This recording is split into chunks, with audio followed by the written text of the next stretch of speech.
Hello दोस्तों, क्या हाल है। तो तारीख आज 7 मई, दिन मंगलवार, हिंदी तिथि वैशाख कृष्ण पक्ष की चतुर्दशी है। तो चलिए बात करते हैं आज के मुख्य समाचार में देश की तमाम बड़ी खबरों पर नजर डालते हैं। रांची में ईडी को मिला नोटों का पहाड़, मंत्री आलमगीर से जुड़ा कनेक्शन।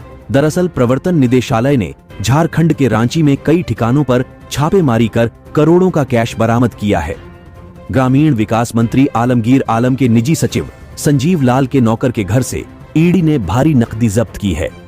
जानकारी के मुताबिक अभी तक लगभग 30 करोड़ रुपए का कैश बरामद किया गया है। और वहीं पाटलिपुत्र बिहार लोकसभा सीट से आरजेडी प्रत्याशी मीसा भारतीय द्वारा प्रधानमंत्री नरेंद्र मोदी को बूढ़ा कहे जाने पर जेडीयू नेता संजय कुमार झा ने कहा है, पीएम दिन में कई रैलियां करते हैं और तेजस्वी यादव मंच पर लड़खड़ा जाते हैं।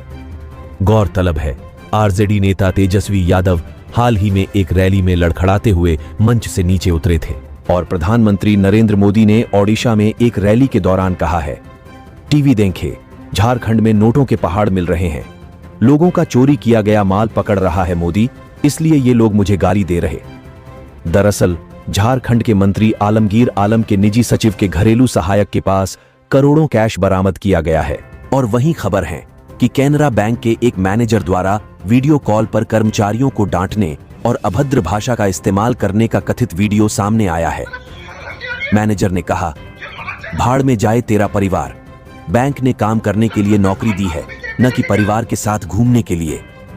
बैंक ने कहा है कि उचित कार्रवाई की जा रही है। और कांग्रेस नेता व महाराष्ट्र विधानसभा में नेता प्रतिपक्ष विजय वडेट्टीवार के आरएसएस से जुड़े एक पुलिस अधिकारी की गोली लगने से पूर्व एटीएस प्रमुख हेमंत करकरे की मौत हुई थी। बयान पर सांसद शशि थरूर ने प्रतिक्रिया दी है। उन्होंने कहा, जब विपक्ष के नेता सार्वजनिक तौर पर ऐसे आरोप लगाएं तो उसकी जांच की जानी चाहिए। और वहीं एक अच्छी खबर है, एनसीआर के जाम में फंसकर उनका घंटों समय व पैसा बर्बाद होता है। इस परियोजना से प्रतिदिन दिल्ली एनसीआर के शहरों के लोग 6 से 12 मिनट खर्च कर एयर टैक्सी के माध्यम से अपने गंतव्य तक आसानी से आ जा सकेंगे। इससे उनका समय की बचत होगी। इस योजना को पहली बार एनसीआर में शुरू किया जाएगा। और हाल ही में इंस्टाग्राम ने एक नया रिवील स्टिकर लॉन्च किया है, जिसकी मदद से यूजर्स अपने फ्रेंड्स और फॉलोअर्स के लिए सीक्रेट स्टोरी पोस्ट कर सकेंगे। मेटा ने कहा, सीक्रेट स्टोरी पोस्ट करने पर आपके फ्रेंड्स आपको डीएम करने के बाद ही स्टोरी का कंटेंट देख सकेंगे। लेकिन फॉलोअर्स को स्टोरी दिखाने के लिए आपको हर बार डीएम को अप्रूव नहीं करना पड़ेगा। और भारतीय मूल की अंतरिक्ष यात्री सुनीता विलियम्स तीसरी बार अंतरिक्ष यात्रा पर जाने वाली है। वह आज 7 मई भारतीय समयानुसार सुबह करीब 8 बजे नासा के कैनेडी स्पेस सेंटर से उड़ान भरेंगी।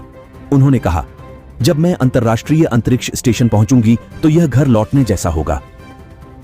वह 2006 व 2012 में भी अंतरिक्ष की यात्रा पर जा चुकी हैं। और वहीं उत्तर प्रदेश में एक रैली के दौरान प्रधानमंत्री नरेंद्र मोदी ने कहा है कि न उनके और न मुख्यमंत्री योगी आदित्यनाथ के बच्चे हैं, इसलिए दोनों जनता के बच्चों के लिए काम करते हैं। पीएम ने कहा, मैंने आगे पीछे कुछ नहीं रखा है। उन्होंने दावा किया कि कांग्रेस और सपा अपने बच्चों के भविष्य के लिए चुनाव लड़ रही है ना। और आरजेडी नेता तेज प्रताप यादव ने पुंछ, जम्मू कश्मीर में वायुसेना के काफिले पर हुए आतंकवादी हमले को लेकर कहा है कि चुनाव आते ही जवान शहीद हो जाते हैं। उन्होंने कहा, शहीद जो हुए किसकी वजह से हुए हैं? प्रधानमंत्री नरेंद्र मोदी जी की वजह से हुए। पहले कहां कोई शहीद होता था? इस हमले में एक जवान शहीद हो गया था। अब दूसरे बैंक के एटीएम से कैश निकालना पड़ सकता है महंगा। जी हां दोस्तों, अगर आप एटीएम यूजर हैं तो आपके लिए यह चौंकाने वाली खबर हो सकती है। एटीएम पर आने वाले लागत पर नए सिरे से विचार किया जा रहा है। इसके तहत दूसरे बैंकों के एटीएम से रकम निकालने या लेन देन करने पर शुल्क बढ़ाकर 20 से 30 रुपए तक किया जा सकता है। ज्यादा नकद निकालने पर भी अतिरिक्त शुल्क भी लिया जा सकता है। और वहीं FSSAI ने मसालों में 10 गुना ज्यादा पेस्टिसाइड मिलाने की मंजूरी देने की रिपोर्ट्स पर सफाई दी।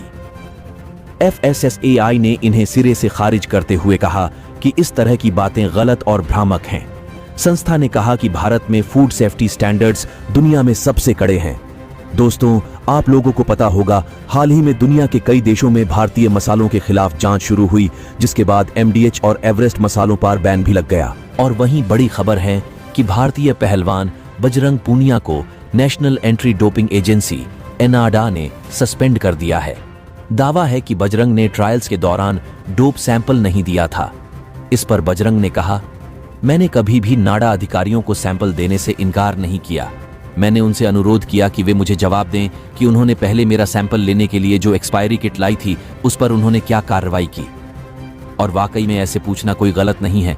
बाकी देखते हैं आगे क्या होता है, मैं आपको अपडेट कर दूंगा। और वहीं रक्षा मंत्री राजनाथ सिंह ने कहा है, पाक अधिकृत कश्मीर को बलपूर्वक अपने कब्जे में करने की जरूरत नहीं पड़ेगी, क्योंकि वहां के लोग कश्मीर में विकास को देखकर खुद भारत में शामिल होना चाहेंगे। उन्होंने कहा, जम्मू कश्मीर में हो रहे सुधार देखकर मुझे लगता है एक समय आएगा जब वहां सशस्त्र बल विशेषाधिकार कानून जरूरत नहीं होगी। और वहीं सूत्रों के मुताबिक शनिवार को पुंछ, जम्मू कश्मीर में भारतीय वायुसेना के काफिले पर आतंकवादी हमले के मामले में 6 लोगों को हिरासत में लिया गया है। वहीं आतंकवादियों को कथित तौर पर खाना खिलाने और सामान उपलब्ध कराने वाले एक स्थानीय शख्स को भी हिरासत में लिया गया है।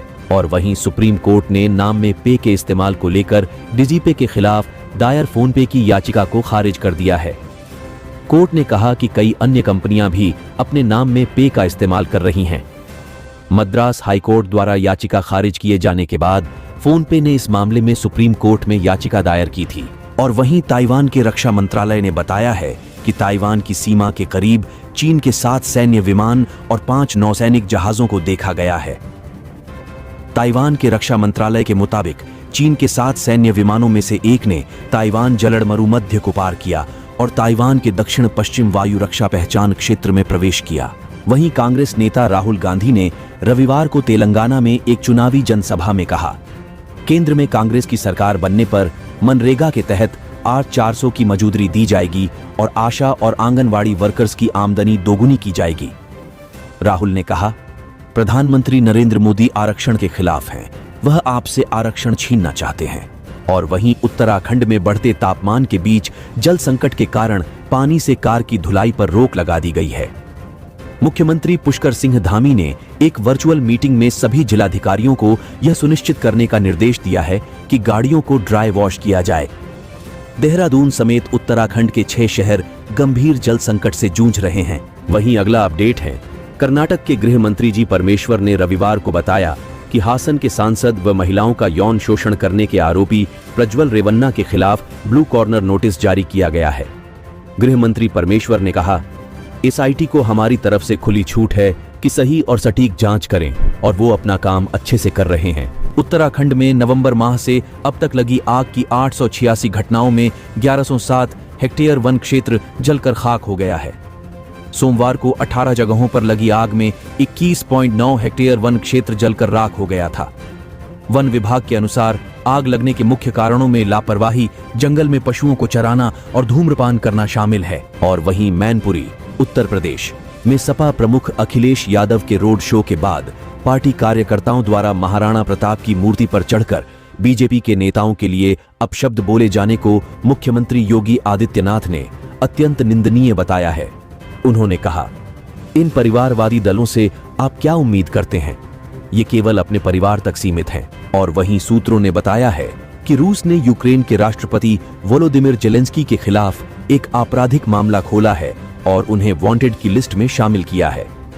फरवरी 2022 में यूक्रेन के साथ युद्ध शुरू होने के बाद से रूस ने कई यूक्रेनी व अन्य यूरोपीय राजनेताओं के लिए गिरफ्तारी वारंट जारी किए हैं। बहरहाल प्रधानमंत्री नरेंद्र मोदी ने शनिवार को बिहार की रैली में आरजेडी प्रमुख लालू प्रसाद यादव का नाम लिए बिना कहा कि रेल मंत्री रहते हुए उन्होंने 2002 के गोधरा कांड के दोषियों को बचाने की कोशिश की थी।